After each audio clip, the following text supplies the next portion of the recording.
Hello, good afternoon. कैसे हैं आप लोग? देखिए, आज जो हम स्टार्ट करने वाले हैं वो टॉपिक इलेक्ट्रॉनिक्स का एक बेसिक टॉपिक है। देखिए, हम सब लोग ये बोलते हैं कि हमने मटेरियल्स को लगभग बेसिक 3 कैटेगरी में डिवाइड किया गया है, जिसमें से एक तो होता है कंडक्टर, जिसको हिंदी में बोलते हैं चालक। एक है सेमी कंडक्टर, जिसे हिंदी में बोला जाता है अर्धचालक, और एक है आपका इंसुलेटर, जिसको हम लोग हिंदी में बोलते हैं अर्धचालक। फिर ये भी आपने सुना होगा कि जो इंसुलेटर होता है उसके कंडक्शन बैंड और वैलेंस बैंड के बीच ज़्यादा गैप होता है। आपने सुना होगा कि सेमी कंडक्टर जो होता है उसके कंडक्शन बैंड और वैलेंस बैंड के बीच कम गैप होता है। आपने ये भी सुना होगा कि जो कंडक्टर होता है उसके कंडक्शन बैंड और वैलेंस बैंड जो है वो ओवरलैप करते हैं। अब कंडक्टर क्या है, सेमी कंडक्टर क्या है और इंसुलेटर क्या है, इन तीनों को समझने से पहले जो सबसे पहले हमें अपने दिमाग में चीज़ बिठानी पड़ेगी वो ये है कि ये बैंड क्या है। बैंड कौन सा? एक हमें समझना पड़ेगा वैलेंस बैंड क्या है, और एक हमें ये समझना पड़ेगा कि व्हाट इज कंडक्शन बैंड। तो चलिए पहले मैं आपको बताती हूँ कि वैलेंस बैंड और कंडक्शन बैंड होते क्या हैं और इनमें बेसिक डिफरेंस क्या है। आइए समझते हैं। देखिए, अगर मैं बात करूं किसी मटेरियल की, मटेरियल यानी पदार्थ, तो ये जो आपका मटेरियल है मे बी ये कंडक्टर हो सकता है, मे बी ये सेमी कंडक्टर हो सकता है, मे बी ये इंसुलेटर हो सकता है। मटेरियल जो है वो 3 टाइप का होता है, वो तीनों टाइप ही हम यहाँ डिस्कस करने हैं। इस मटेरियल के अंदर कुछ इलेक्ट्रॉन्स होंगे। जैसे अगर मैं सोडियम की बात करूं तो सोडियम यानी अन्य, सोडियम का जो एटॉमिक नंबर है वो होता है 11। तो अगर आप इसका इलेक्ट्रॉनिक कॉन्फ़िगरेशन करेंगे तो वो होगा 2 8 1। यहाँ पर ये जो एक है इसको बोला जाता है वैलेंस इलेक्ट्रॉन, यानी आउटर मोस्ट शेल में प्रेजेंट जो इलेक्ट्रॉन होंगे उनको कहा जाता है वैलेंस इलेक्ट्रॉन। हिंदी में इसको बोलते हैं संयोजी इलेक्ट्रॉन। तो यहाँ पर ये जो एक है वो काम किसका करेगा? वैलेंस इलेक्ट्रॉन का काम करेगा। तो मैंने सोडियम की हेल्प से आपको वैलेंस इलेक्ट्रॉन बताया। अब आइए वापिस से चलते हैं अपने एग्जाम्पल पे। फॉर एग्जाम्पल हमारे पास एक मटेरियल है और इस मटेरियल के अंदर एक्स, जैसे कि सोडियम के अंदर एक वैलेंस इलेक्ट्रॉन था, ऐसे हमने कहा कि किसी मटेरियल के अंदर एक्स वैलेंस इलेक्ट्रॉन्स हैं, एक्स वैलेंस इलेक्ट्रॉन्स। अब ये जो वैलेंस इलेक्ट्रॉन्स होंगे इनकी एनर्जी भी होगी, इनकी एनर्जी की वैल्यू आप कैलकुलेट कर सकते हैं। तो हमने क्या किया, इन एक्स वैलेंस इलेक्ट्रॉन्स की एनर्जी के लिए ग्राफ ड्रॉ किया। जब आपने उस एनर्जी का ग्राफ ड्रॉ किया तो हमने क्या देखा कि इन एक्स वैलेंस इलेक्ट्रॉन्स की जो एनर्जी थी वो एक एनर्जी रेंज के अंदर हमें सिमटी हुई दिखाई पड़ी। इट मीन्स क्या कि यहाँ पर मैंने लिखा E1 और यहाँ पर मैंने लिखा E2। तो कहने का मतलब ये हुआ, जब हमने इन एक्स वैलेंस इलेक्ट्रॉन्स की एनर्जी के लिए ग्राफ ड्रॉ किया तो हमने देखा इन एक्स वैलेंस इलेक्ट्रॉन्स की एनर्जी E1 से E2 के बीच लाया करती है। जहां पर E1 कोई एनर्जी होगी मिनिमम एनर्जी और E2 भी कोई एनर्जी होगी जिसको आप मैक्सिमम एनर्जी बोल सकते हैं इस केस में, सिर्फ इस केस में। तो यहाँ पर E1 और E2 के बीच ये जो एक एनर्जी का रेंज है, इस एनर्जी रेंज के बीच आपके एक्स वैलेंस इलेक्ट्रॉन्स की एनर्जी लाई करती है, यानी इन वैलेंस इलेक्ट्रॉन्स की जो एनर्जी है वो E1 से कम नहीं होगी और E2 से ज़्यादा नहीं होगी। तो ये जो हमें एनर्जी रेंज मिला, किसके लिए एनर्जी रेंज मिला? इन एक्स वैलेंस इलेक्ट्रॉन्स के एनर्जी रेंज मिला। इसे हमने नाम दे दिया वैलेंस बैंड। बी का मतलब यहाँ पर क्या है? बैंड।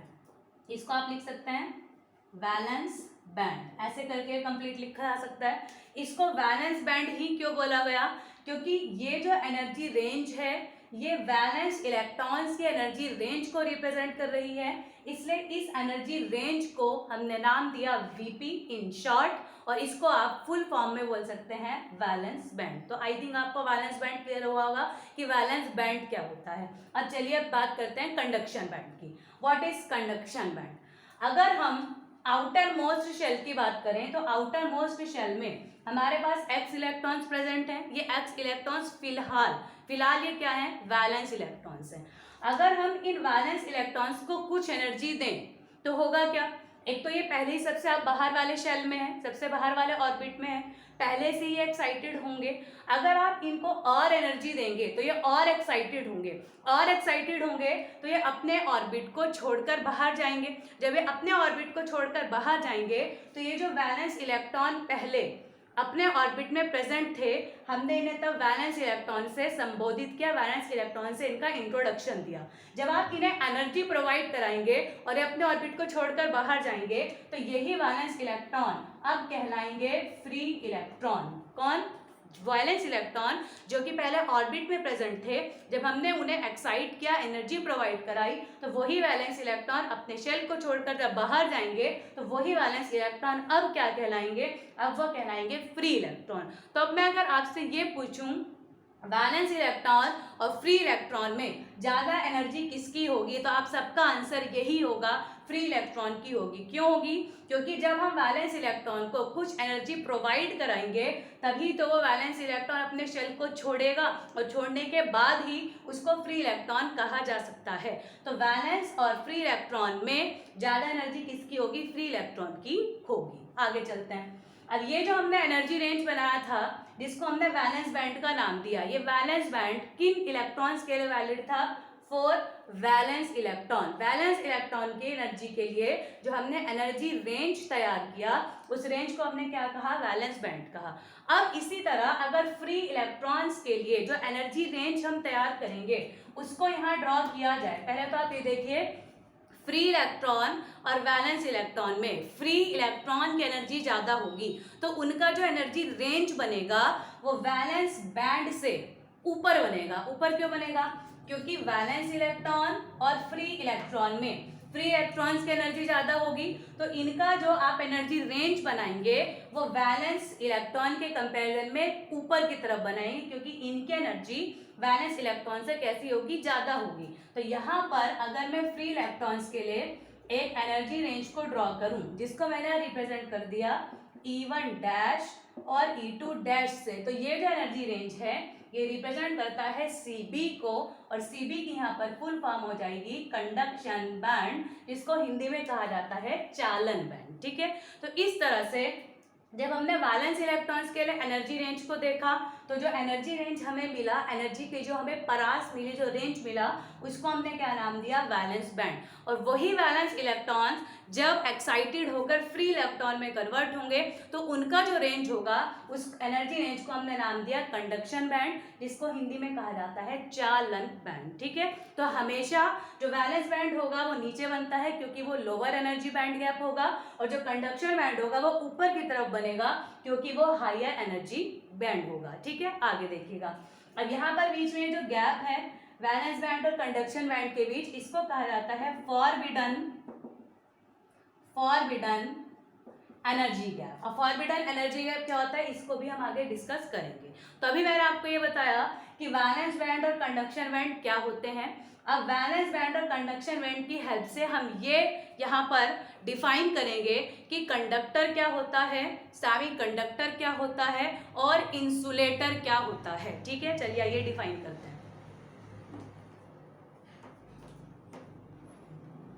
सबसे पहले डिफाइन यहाँ पर किया जा रहा है इंसुलेटर। इंसुलेटर को हिंदी में कहा जाता है अचालक। ठीक है, इंसुलेटर के अंदर फ्री इलेक्ट्रॉन्स जो होते हैं वो बहुत कम, ना के बराबर, लगभग 0 होते हैं।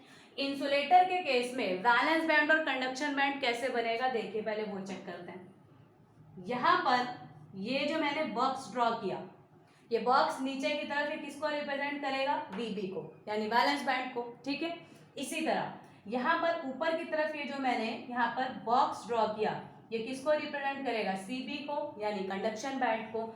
यहाँ पर VB में वैलेंस बैंड में जो इलेक्ट्रॉन्स प्रेजेंट होंगे उनका हम क्या कहेंगे? Valence electrons. जो कंडक्शन बैंड में प्रेजेंट होंगे इनको क्या कहेंगे? हम फ्री इलेक्ट्रॉन्स कहेंगे। अब बात करते हैं इंसुलेटर में वैलेंस इलेक्ट्रॉन्स कितने होते हैं, फ्री इलेक्ट्रॉन्स कितने होते हैं। देखिए, इंसुलेटर यानी अचालक, इंसुलेटर में जो सभी इलेक्ट्रॉन्स हैं वो टाइटली बाउंडेड होते हैं, यानी यहाँ पर ऐसा कोई इलेक्ट्रॉन नहीं होगा जो वैलेंस कहा जा सके या जिसको हम इजीली फ्री कर सकें। तो यहाँ पर जितने भी इलेक्ट्रॉन्स होंगे वो सब अपने शेल में टाइटली बाउंडेड होंगे। तो यहाँ पर आपको वैलेंस इलेक्ट्रॉन्स इजीली मिलेंगे, दिखाई देंगे, अपने अपने शेल में होंगे। तो इस केस में यहाँ पर मैंने इस Vp को कैसा कर दिया, कंप्लीटली फिल कर दिया पूरी तरह से। इंसुलेटर के केस में हमारा वैलेंस बैंड कैसा होगा, भरा हुआ होगा। आगे सुनिएगा, अब यहाँ पर इस वाली रेंज को मैंने E1 जैसे कि पहले लिखा था E1, और इस वाली रेंज को क्या लिखा था, E2 लिखा था। इस वाली रेंज को क्या लिखा था, E1 डैश, और इस वाली रेंज को लिखा था E2 डैश। समझिएगा बात को। यहाँ का वैलेंस इलेक्ट्रॉन यहाँ कंडक्शन बैंड में कब पहुंच पाएगा, जब उसकी एनर्जी कम से कम E1 डैश के बराबर हो। भाई वैलेंस बैंड का इलेक्ट्रॉन कंडक्शन बैंड में कब पहुंच पाएगा, जब उसकी एनर्जी कम से कम E1 डैश के इक्वल हो। ये जो एनर्जी गैप इंसुलेटर के केस में होता है, ये लगभग 7 इलेक्ट्रॉन वोल्ट का होता है, और जो कि इलेक्ट्रॉन की सेंस में एक बहुत ज्यादा एनर्जी गैप है।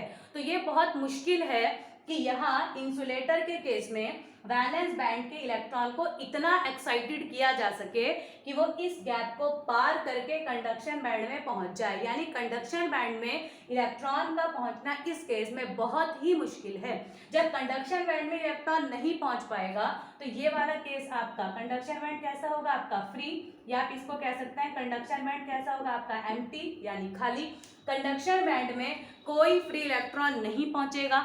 जब फ्री इलेक्ट्रॉन ही नहीं होगा तो बिना फ्री इलेक्ट्रॉन के इंसुलेटर से करंट का फ्लो भी नहीं हो पाएगा। तो इंसुलेटर के अंदर number of free electrons approximately 0, flow of current नहीं होता है, और इसकी जो कंडक्टिविटी है वो भी लगभग कितनी होती है, 0 होती है। तो ये मैंने आपको भी इंसुलेटर समझाया। इंसुलेटर के केस में Vp और Cp के बीच में गैप बहुत ज्यादा होगा। क्यों ज्यादा होगा, थोड़ा सा उसको भी समझते हैं। यहाँ पर जो वैलेंस बैंड के इलेक्ट्रॉन्स होंगे, समझिएगा, वैलेंस बैंड के जो इलेक्ट्रॉन्स होंगे वो टाइटली बाउंडेड हैं। समझना, ध्यान से मेरी बात को समझना और अंदर ये सोच के देखना कि क्या ये सही है क्या। यहाँ पर ये जो आपके वैलेंस बैंड के इलेक्ट्रॉन्स हैं वो टाइटली बाउंडेड होंगे। अगर इलेक्ट्रॉन्स टाइटली बाउंडेड हैं, इसका मतलब उनकी एनर्जी जो है वो कम है। क्या कहा मैंने, दोबारा सोच के देखिए। अगर यहाँ पर इलेक्ट्रॉन्स टाइटली बाउंडेड हैं, सब एक दूसरे से बंधे हुए हैं, एक दूसरे से बंधे हुए हैं, तो क्या वो एक्साइटेड होंगे, नहीं। अगर एक्साइटेड नहीं होंगे इसका मतलब क्या, उनकी एनर्जी कम है। अगर मैं एक्साइटेड हूं तो मतलब मेरी एनर्जी ज्यादा, और अगर मैं एक्साइटेड नहीं हूं तो मतलब मेरी एनर्जी कम। तो इट मीन्स यहाँ वैलेंस बैंड के जो इलेक्ट्रॉन्स हैं वो बाउंडेड हैं। बाउंडेड है मतलब उनकी एनर्जी कम है, तो वो कम एक्साइटेड होंगे। इसलिए मैंने इस वैलेंस बैंड को सिर्फ E2 तक ही रखा। समझ रहे हैं बात। अगर यहाँ के इलेक्ट्रॉन्स एक्साइटेड होते, अगर यहाँ के इलेक्ट्रॉन्स एक्साइटेड होते तो ये जो मेरा E2 है ना, ये यहाँ पे ही ना रुकता, ये मेरा E2 यहाँ तक भी जा सकता था, यहाँ तक भी जा सकता था। यानी उस केस में वैलेंस बैंड कैसा हो जाता, चौड़ा हो जाता। पर जब इलेक्ट्रॉन्स के पास एनर्जी ही नहीं है, वो एक्साइटेड ही नहीं है, तो ये वैलेंस बैंड ज्यादा ऊपर तक नहीं जाएगा, और वैलेंस बैंड का जो रेंज होगा वो कम होगा। यानी रेंज बस E1 से लेके कहाँ तक होगा, आपका E2 तक होगा। This is case of insulator. Clear है। अब हम आगे चलते हैं सेमीकंडक्टर के केस पर। देखिए सेमीकंडक्टर क्या होता है।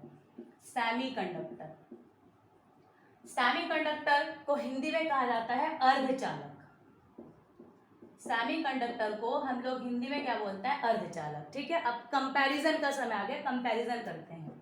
अगर मैं कंपैरिजन करूं इंसुलेटर का और अगर मैं कंपैरिजन करूं सेमीकंडक्टर का, तो समझिएगा जरा, इंसुलेटर और सेमीकंडक्टर के कंपैरिजन में समझना बात को।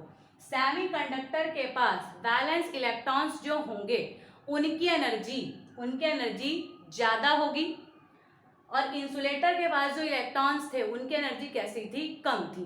यानी सेमीकंडक्टर के जो वैलेंस इलेक्ट्रॉन्स होंगे वो इंसुलेटर के वैलेंस इलेक्ट्रॉन से ज्यादा एक्साइटेड होंगे।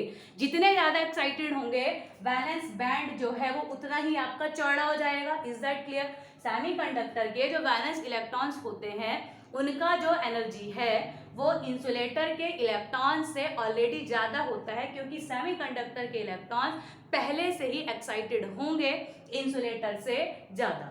तो इस केस में सेमीकंडक्टर का अगर मैं वैलेंस बैंड बनाऊं तो होगा क्या, वो इस वाले वैलेंस बैंड से ज्यादा चौड़ा बनेगा। यानी इस केस में जो हमारा वैलेंस बैंड होगा वो लगभग कुछ ऐसा बन के आएगा।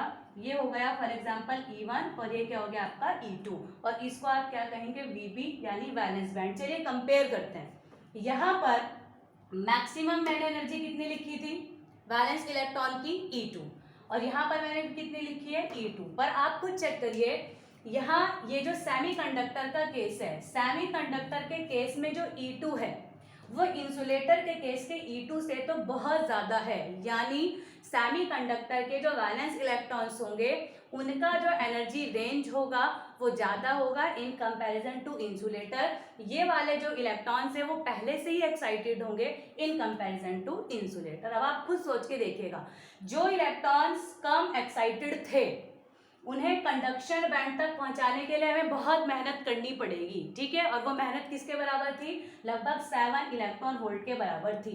अब यहाँ पे इलेक्ट्रॉन, यहाँ के इलेक्ट्रॉन जो हैं वो इनसे ज़्यादा एक्साइटेड हैं, तो यहाँ पे हमें मेहनत जो है वो इनसे कम करनी पड़ेगी क्योंकि ऑलरेडी एक्साइटेड हैं। तो इस केस में क्या होगा, अगर आप कंडक्शन बैंड ड्रॉ करें तो वैलेंस बैंड और कंडक्शन बैंड के बीच का जो गैप आएगा वो इस वाले गैप से कम होगा। क्यों, क्योंकि इस केस में वैलेंस बैंड के इलेक्ट्रॉन ऑलरेडी एक्साइटेड थे, तो उन्हें कंडक्शन बैंड तक पहुंचाने के लिए हमें कम मेहनत करनी पड़ेगी, यानी कम एनर्जी देने पर वो कंडक्शन बैंड में पहुंच जाएंगे। तो ये केस किसका होगा, आपका Cp का।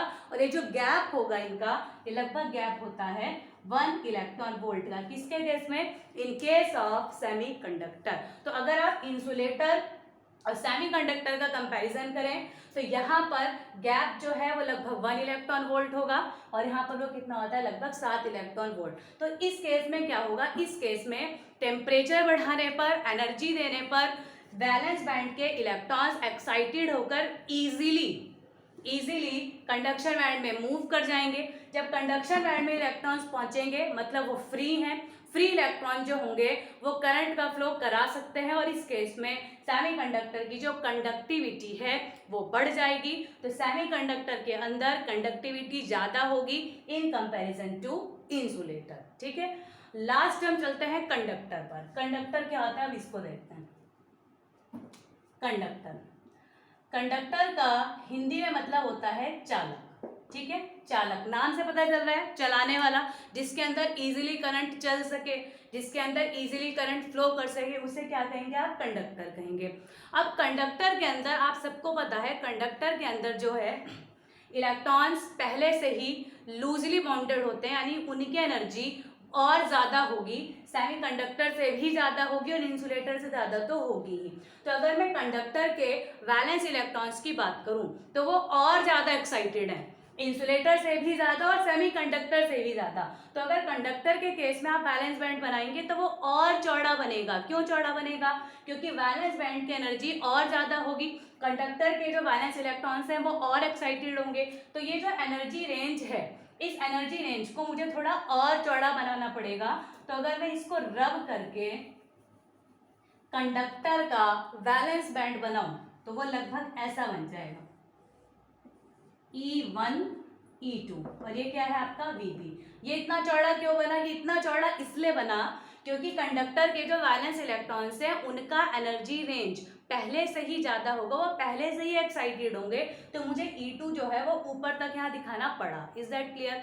अब आगे सुनिएगा, जो इलेक्ट्रॉन पहले से ही एक्साइटेड है, ऐसे इलेक्ट्रॉन्स जो पहले से ही बहुत ज़्यादा एक्साइटेड हैं, अगर आप मेहनत नहीं भी करेंगे, जो पहले से ही होशियार है उस स्टूडेंट पे अगर मेहनत ना भी की जाए तो भी वो अच्छा काम कर सकता है। तो कंडक्टर का हाल कुछ ऐसा ही है। यहाँ पर वैलेंस बैंड की एनर्जी इतनी ज़्यादा है कि बिना कुछ किए यहाँ पर अपने आप करंट का फ्लो इजीली हो सकता है।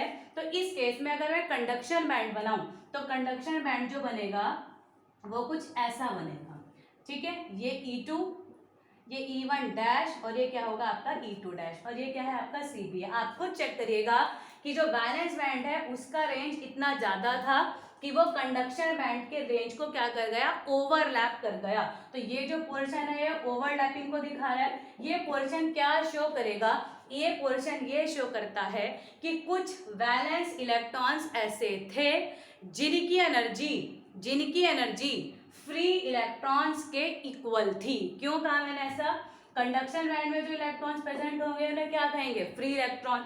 यहाँ पे जो इलेक्ट्रॉन्स प्रेजेंट होंगे उन्हें क्या कहेंगे, वैलेंस इलेक्ट्रॉन। ये जो कॉमन रेंज हमें मिला, ये जो ओवरलैपिंग का रेंज मिला, ये ओवरलैपिंग का रेंज क्या शो करता है, इस रेंज के लिए Vb और Cb की एनर्जी बराबर हो गई। तो आप क्या कहेंगे, कुछ इलेक्ट्रॉन्स ऐसे थे, कुछ वैलेंस इलेक्ट्रॉन्स ऐसे थे जिनकी एनर्जी पहले से ही अपने आप ही फ्री इलेक्ट्रॉन्स के इक्वल थी। तो इस केस में इजीली बिना कुछ कराए इजीली करंट का फ्लो हो जाएगा, क्योंकि यहाँ पर कंडक्शन बैंड और वैलेंस बैंड क्या कर गए, ओवरलैप कर गए। तो मैंने आपको 3 चीजें बताई। इंसुलेटर, बीच का गैप बहुत ज्यादा होगा, क्यों ज्यादा होगा वो भी बताया, क्योंकि यहाँ पर वैलेंस बैंड जो है वो बहुत पतला बनेगा, ठीक है, एनर्जी बहुत कम होगी। एनर्जी कम होगी तो हमें बहुत मेहनत करनी पड़ेगी, तब जाके इलेक्ट्रॉन यहाँ एक्साइटेड हो पाएंगे और ये बीच का गैप कैसा होगा, ज्यादा होगा। सेमीकंडक्टर के केस में ये जो वैलेंस बैंड है वो थोड़ा चौड़ा हो जाएगा, चौड़ा हो जाएगा तो ये बीच का गैप घट जाएगा। कंडक्टर के केस में ये वैलेंस बैंड और चौड़ा हो जाएगा, इतना चौड़ा हो जाएगा कि कंडक्शन बैंड को क्या कर लेगा, ओवरलैप कर लेगा, ठीक है। तो मैंने आज आपको इंसुलेटर, सेमीकंडक्टर और कंडक्टर डिफाइन किए। इनकी जो अलग अलग प्रॉपर्टीज है वो हम आगे डिस्कस करेंगे, सेमीकंडक्टर के टाइप्स डिस्कस करेंगे। आज इतना ही रखते हैं। अगर आपको ये जो कंटेंट है वो समझ में आया, आपको कुछ अच्छा लगा, तो आप प्लीज़ वीडियो को लाइक करिएगा और चैनल को सब्सक्राइब करिएगा। Thank you.